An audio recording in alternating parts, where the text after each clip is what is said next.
Hello, Hi there.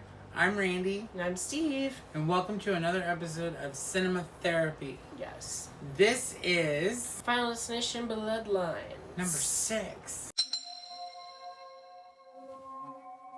Can you believe that? In 25 years, we've had 6 Final Destination movies. Yeah. I guess that's a lot.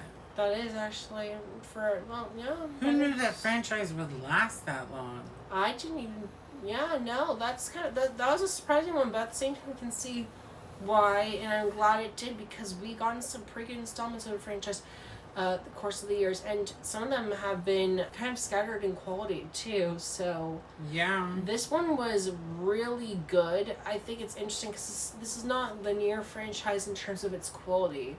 I'd say all of them are very good though. There's even the ones I don't really think are as good, I think I really like. There's only one I think is really kind of basically trashy, but it's still fun. I say it's trashy, but I can't totally hate it either. It's still fun. The more I watch it, I'm like, it's actually rewatchable. It's fun. I like to marathon every time I watch these movies because it's still watchable. I think this is just one of those franchises that's just fun to watch people die. This is true. I will say in every movie they've at least done something where like that's kind of cool, it's kind of different, kind of unique. This was a really successful one though, and really changed up the horror genre. The horror genre, but also changed up the franchise. Yeah, yes, it changed the events. It changed the order, and it really brought some new ideas and rules. That's what I was looking for. It brought some new rules into the franchise as well. And I think some of the ones that do that are some of my favorites in the franchise too. Everyone's kind of different. I really like the first 2 a lot. Those are some of my favorites. I also like part 5 a lot. Those are probably my favorites, other than this one. And all of those have been responsible for bringing new kind of ideas and game changer concepts into the franchise. And this one is no different. In fact, I'd say if anything, this changed things more than those films did, because it's now a whole family.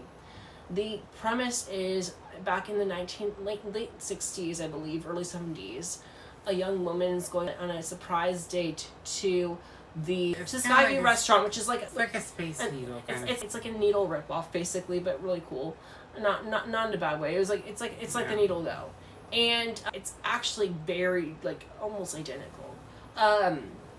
They go there on the opening night, I believe, and it's like this restaurant. And just like the needle is, she goes, and what happens, she has a premonition about everything that's going to happen and how everyone's going to die. The twist is that, so we always do spoilers, and by this point it's already been a few months since it's released. No, about a month. It is available on streaming now, so you've probably seen it already. Did it release in end of May or June? It released in the middle of May. That's what I thought. Okay, so it's been a little while now. So it's been about a month and a half. Coming out on Blu-ray and 4K. Fast. The first 5 are available to stream, I believe, on a couple different places, including HBO Hulu, Max. HBO Max, and I believe Netflix. It's just on HBO Max. I think it's on Hulu too. No, Hulu's owned by Disney. No, but they think they're on Hulu though too. No. Someone else watched them on Hulu. They're on HBO Max right now. I thought they were somewhere else too. No. HBO Max, they're on right now. Well, look for them because I feel like they're in more places but me. I'm wrong. I don't know.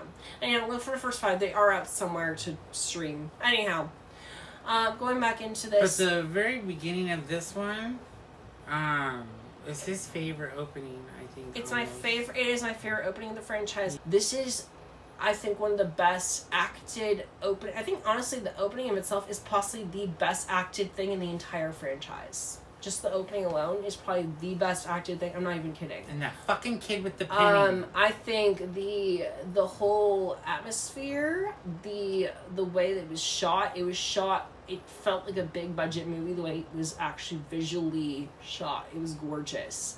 The way they shot this building, the way they built up the tension.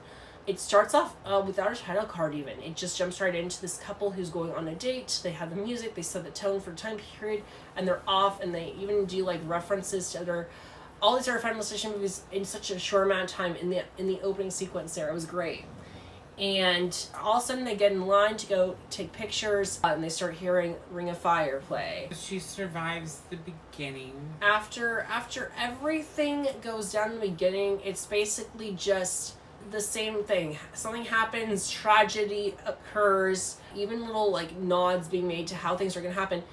But the twist lies, like I was saying, in the fact that this, spoiler, is not a vision. This is a dream on a vision that took place for someone else a long time ago. We flash forward to present day where a girl wakes up from a dream and it's actually a granddaughter. Now, real quick, she saved a little boy. We'll get back to that in a minute. So it's a girl trying to save her family. Yes. And now the grandmother, one by one, is trying to save everyone in her family so that way they can cheat death's design, cheat death's curse. The girl tries to save her family, and there's this whole deep thing with the timeline, and how you find out a new rule is that the family, actually, it takes a long time for death to get through each person. So that's why it's taken so long to get through each person in her family, because they had to go through all the other families that came before. Because basically the idea is that it was supposed to kill these people that night that the grandmother saved, that all of them weren't supposed to have families. They all die in the order that they were supposed to die on the needle. So them and then all their next of kin die until the next person in the vision died. Does that make sense? So each person in the vision has their own like husband, spouse, partner, wife, whatever, partner, and then they have their children, their relatives. All of them have to die too, you find out. And that's why death takes so long in this franchise to get through each person. It's a new little extra layer. There's a lot of details there. And we do get a backstory for a very special character in the franchise, rest in peace, Tony Todd, who is a little boy that the grandmother does save. And this is his final movie because he passed away due to, I believe, stage 4 cancer, which is really sad. But a horror icon, Candyman, and Final Destination, and a bunch of other amazing films. A lot of respect to that actor, just a special person who affected many of the lives of people who he knew and watched his movies. His performance was gold as usual. As you're talking about with Tony Todd, this is his final movie, and it was an amazing last movie for him. He's been a huge part of his franchise, as many of you probably already know. He's physically been in 3 other movies, and he's also been the voice of the demon on the ride in the 3rd movie as well. He's Candyman, so the writers were able to give him more free range and let this be his own, because they knew that this would probably be his last movie, or might even just be his last movie straight up. And so the dialogue that he has in this one scene he appears in is all his own, and it is amazing. It is just so touching. He basically is just kind of like telling the audience that it's kind of a farewell message, but it's also just saying appreciate life, cherish it. And I think that was the most just positive part of the message I caught on to, and it was tear-jerking. He's always been amazing, and he was so good in this role once again. They came up with a backstory, which I thought was interesting, because for years we've been theorizing what this whole character could be. Like this, he's creepy. We thought maybe he's just like the impersonation of death. That's why I used to always think he's like the physical embodiment of what death is. That's what I used to think. And we finally found out that he, like, they chose a backstory, which was basically he was a little boy that needs saving. So this whole time he's been trying to find a way to stop death, because he knows that at the end it's going to come for him last. So once the grandmother dies, he's next on that list. His mother's already dead. Grandma's family. Yes. And the mom already passed away, and now it's just him. So as soon as the grandmother and her family passes away, the tie-in was amazing. The backstory, the way they tied in so flawlessly like that, and coming with the backstory was so different than I think what a lot of us had in mind, was really great. And it leaves a lot of questions, but also makes a lot of sense. I think it kind of pieces together why he's always telling different characters to try different things as if he's known it the entire time. Because like he was trying to say, oh well, I don't know, but you can try this, and tries to get death. But he also, it has a very personal vendetta against death. So he kind of, also we've seen with Iris, it kind of like as soon as you start to like kind of have this like long way, because he and Iris are both characters that have lived with this their entire lives, and they've been trying to fight off death their entire time. It kind of makes you go crazy.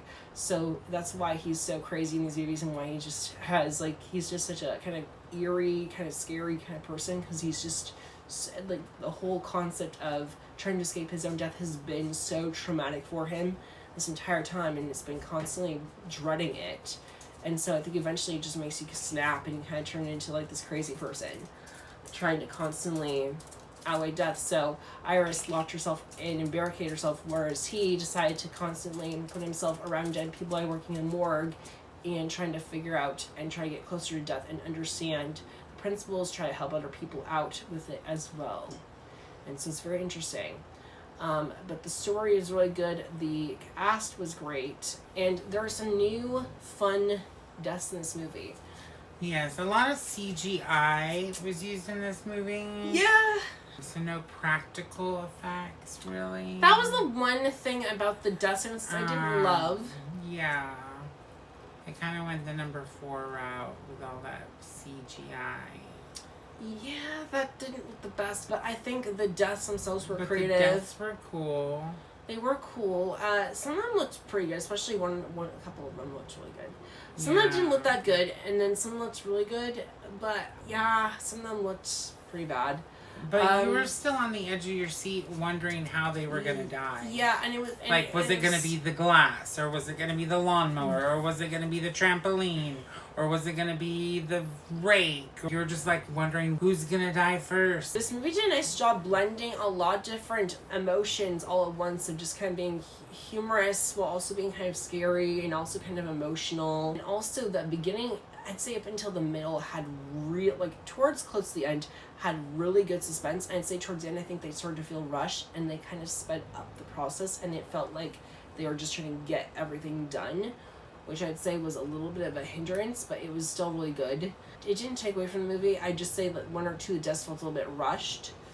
But overall, it was really good. I liked the new characters, especially my favorite new character was, of course, young Iris. I think that whole opening scene was the best part of the movie, but still a really great movie overall. I had a lot of fun with it. It's a great entry in the franchise. Yeah. I don't know. It's at least my second or third favorite entry in the franchise. Right now, it's my second favorite of I don't the know. franchise. I get torn. It's torn between this one and the first one. On Instagram, I came with a definitive ranking, but this one I gave 5 stars to. Well, me too. For 2025 at least. Me too. I gave 1 and 2 also 5 stars as well. I came with a definitive ranking on Instagram. However, I don't know if I'd actually stick with that ranking. It's kind of hard because I feel like my bottom 3 I'm like certain on, but my top 3 like I'm confident on the top 3 movies, but the order of those movies is a little bit off. So this one's right up there with the first 2 for me, in terms of how much I liked it. It was really good. It was probably the best entry, I'd say, since the first 2 films. And really, I mean, I love 5 as well. 5 was pretty damn good, too. Yeah, 5 is my number 4. Which sucks because it's so low, but it's also... Yeah, but my top 4 are the first 2 and then the most recent 2. Have been my favorite so far. Did I talk about how this is streaming? So this movie is out to stream on video on demand. Oh, it is. It's streaming on video on demand. Okay, you stream it on demand, and then also it's for buy and rent right now too. And it comes out on Blu-ray and 4K July 22nd. But it's also for rent and buy on certain other platforms. You have to look on digital platforms. It came out a while ago, and next week. I'm assuming since it's it's probably gonna be on HBO Max soon. And next week it comes out to physical media, so definitely look for it on DVD, Blu-ray, and 4K. Media. Anyhow, thank you so much for watching, and see you in our next videos. Take care. Yes, and like and follow for more. Yes, take care. Thanks. Bye.